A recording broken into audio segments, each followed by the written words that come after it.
Where were you when you got the news last night that? We watched a bit of we watched the end of the second period of the St. John's game in the office here, and then I was at home watching the Rangers game and was just refreshing my screen when Chris Lamoriello called me. So I was kind of watching the update there, and at the time it was 3-2, and I just went to check it again. So Chris texted me, and that's how I found out.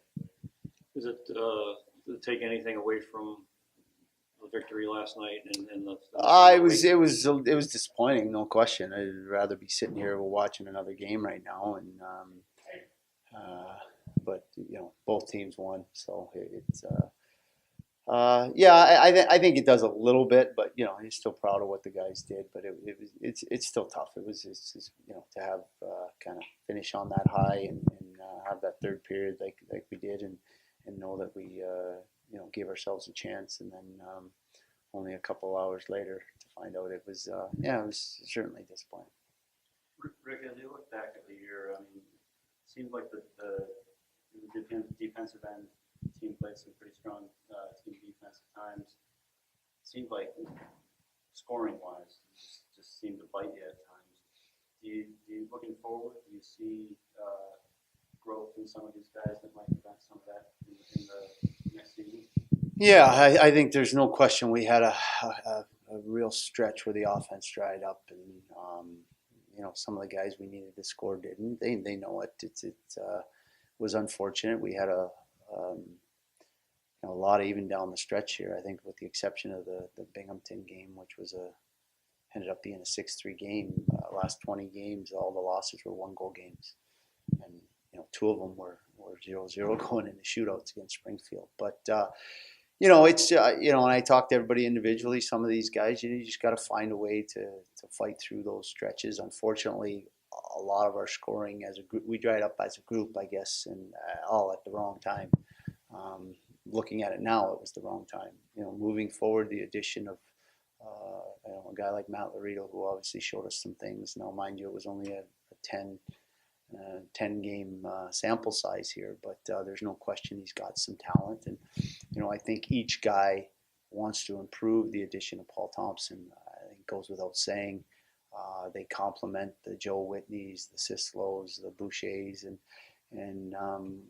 there's still a lot of time as far as free agency, and there's also things, everything that happens down here stems upon what the big club does. So whether we lose some guys or we get some guys back, what they do and what we do independently here from a free agent standpoint, like a guy find another Paul Thompson maybe, remains to be seen. But I think there's certainly moving forward, some of the draft picks are coming in.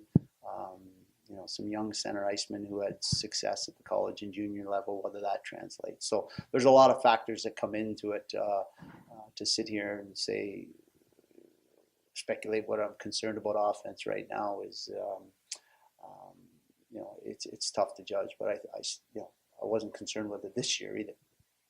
Is there a theme at all? The conversations you're having with players today, is there a common theme that maybe you're telling most of the players in terms of this past season and what to look for ahead?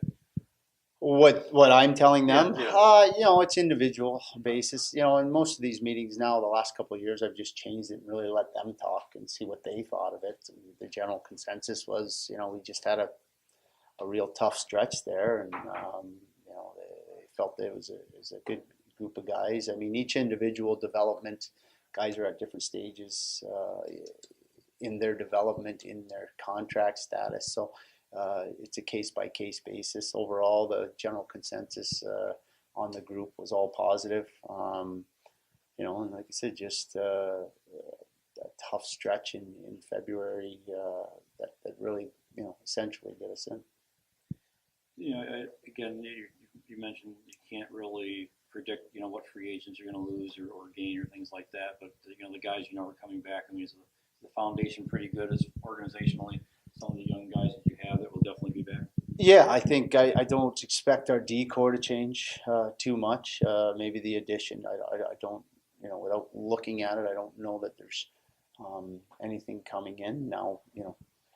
Would we like to maybe add a offensive veteran guy? I think any team in the league would. Um, on the other side of it, there's contractually, I think there's a fair amount of guys, core guys, that have the potential to return based on what happens in New Jersey. And then on the other side of it, I know I think this will be the largest group of forwards, prospect forwards coming out. Kujawinski, Coleman, the Patilia kid. There's a fair amount now. We still have a training development camp and training camp to go through yet, but we've had a lot of D the last couple of years. This year it's going to be more weighted and heavy on the forward side. Developmentally this season, anyone stand out to you as really making some great strides? I thought Roman.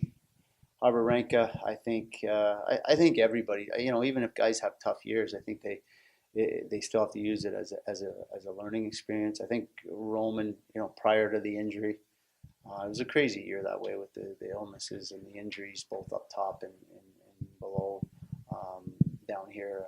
But I think Roman, before he got injured, the way he was playing, we saw some signs of it last year, but to be able to, consistency is something we talk about all the time down here with everybody. And, he was on pace to have a heck of a year and still view this year as a success, was able to get a game. Seth Helgeson plays 22 games in the NHL. You would have told me that at the beginning of the year. I wouldn't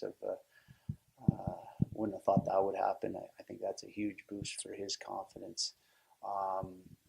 Mateau, I think has taken steps in the right direction, and certainly really the last month prior to being recalled and what I saw out of some of his games in the NHL, and then how he played these last 4 games was doesn't look like he belongs in this league. So you can take a lot from everybody's game. I think everybody each season takes a step, and sometimes learning from a development standpoint, sometimes you have to have some adversity to help you. And I think we had a fair amount of that with some guys this year and fighting through injuries and some situations like that. But those 3 off the top of my head, I thought did some special things this year. What about the coaching staff as a whole? Very different coaching staff this year than you've had in years past. How did you think that came together from the beginning of the season when I know we talked and you said it was big changes to the end of the season where you have a full year under your belt? Yeah,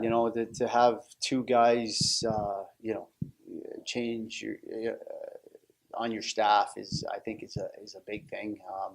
Obviously, Tommy and myself had been together for 4 years, and then Dave, we had a history as I coached Dave as a player, and then we brought Sergey in just last year. I thought there was good chemistry with that group, and then you insert new people. Knew Hedberg, didn't know Dave, kind of knew of him. But for me, offered fresh ideas, a little different approach for me in the sense that you kind of start over and making sure they got to learn about me and I got to learn about them and what's expected. And but I thought as the year went on, we got everything operating pretty smoothly, and Cunny coming over with some new ideas from San Jose and just a different view on some things. I think as a head coach, you want to be challenged by your staff, and I think those 3 guys certainly did that. And then Sergey just feeling comfortable after his first year and putting more responsibility on him. So I think it was a bit of an adjustment period, but I think I think they all complemented each other and like I said, challenged me. Are you moving forward assuming that everything is going to be in place from a coaching staff standpoint for next year, or is it too early to know that? You know what? It's at this level. It's these guys all got families, and they all got families that weren't here with them. And that's the first question I ask them at the end of every year is if they still want to do this. And Dave Caruso's answer was the one I didn't want to hear last year, but you know, it remains to be seen. There'll have to be discussions on that, and obviously Chris is involved in that, and some evaluations as well, no different than players. What about your own status? Are you planning on being back next year? I plan on it, unless I'm told different. You know, with the exception of not getting in, it was a fun year, and you know, I said this last year. You know, we've got some youth in here and some prospects this year, last year, this year, and moving forward next year. I think we'll be even a younger team with the addition of some of these forward. And it's with these forwards, it's been fun working with these young kids and see some of these guys progress. And now watching, you know, you just look at the D-core. Obviously, Adam Henrique up front, but you look at the D-core in New Jersey right now, and the amount of guys that spend significant time. It makes it fun to watch and be a part of.